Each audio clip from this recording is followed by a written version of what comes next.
Tahimik lang ako kanina tapos nakita ko siya pero habang tayo sa labas.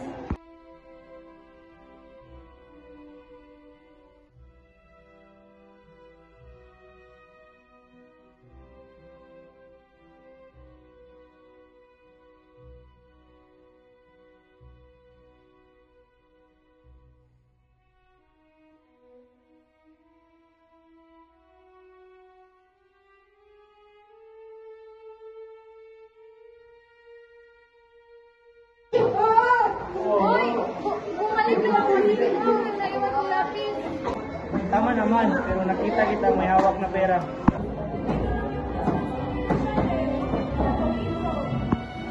Ano? Hindi ako yung kumuha. Hindi ako yung nagnakaw. Lahat tayo mga dito, masagutin sa tingin mo na naman. Oo nga, hindi ito simpleng bagay. Ano ako kumuha nito?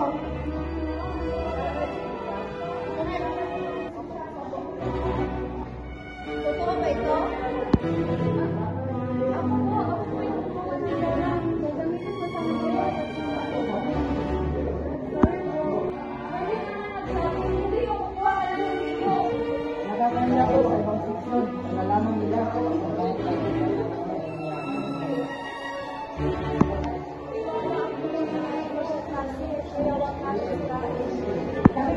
Adyaro, suportahan ko namin pero sana alas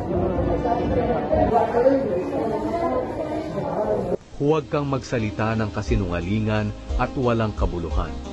Ituon mo ang iyong paningin sa mga bagay na mabuti. Pag-isipan mong mabuti ang iyong mga gagawin upang magtagumpay ka.